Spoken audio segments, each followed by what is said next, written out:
एक बार की बात है। एक गांव में रामदास नाम का एक नेक और ईमानदार व्यक्ति रहता था। वह हमेशा जरूरतमंदों की मदद करता, सच्चाई के मार्ग पर चलता और किसी का बुरा नहीं चाहता। लेकिन फिर भी उसके जीवन में दुखों की भरमार थी। दूसरी ओर उसी गांव में रघुनाथ नाम का एक धूर्त और लालची व्यक्ति था, जो दूसरों को धोखा देकर, छल कपट करके धन कमाता था। आश्चर्य की बात यह थी कि रघुनाथ का जीवन ऐशो आराम से भरा था, जबकि रामदास कठिनाइयों से घिरा रहता था। रामदास के मन में यह सवाल बार बार उठता, मैं सारा जीवन अच्छे कर्म करता हूँ, फिर भी मुझे दुख क्यों मिलता है? और रघुनाथ जैसा पापी व्यक्ति सुखी क्यों है? अपनी इस दुविधा को सुलझाने के लिए वह गांव के एक ज्ञानी संत के पास गया और अपनी पीड़ा व्यक्त की। संत मुस्कुराए और बोले, बेटा, मैं तुम्हें इस प्रश्न का उत्तर एक कहानी से दूंगा। संत ने समझाया, एक राजा था जो न्यायप्रिय था, लेकिन उसके राज्य में एक अपराधी था जिसने बहुत सारे पाप किए थे। राजा ने सोचा कि उसे तुरंत कड़ी सजा देनी चाहिए, लेकिन तभी मंत्री ने कहा, महाराज, उसे थोड़ा समय और दे दीजिए, हो सकता है वह अपनी गलतियों को सुधार ले। राजा ने मान लिया और अपराधी को कुछ समय और दिया।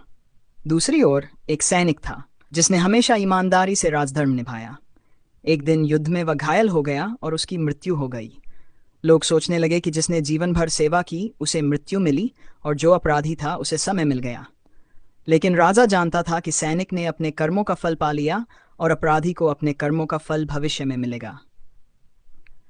संत ने आगे कहा, रामदास, यह संसार एक कर्म भूमि है। तुम्हारे पिछले जन्मों के कर्म भी तुम्हारे वर्तमान जीवन को प्रभावित करते हैं।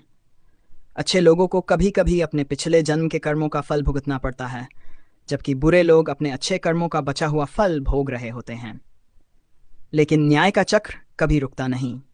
जब समय आएगा तो पापी को भी अपने कर्मों का दंड मिलेगा और सच्चे व्यक्ति को उसका उचित फल मिलेगा।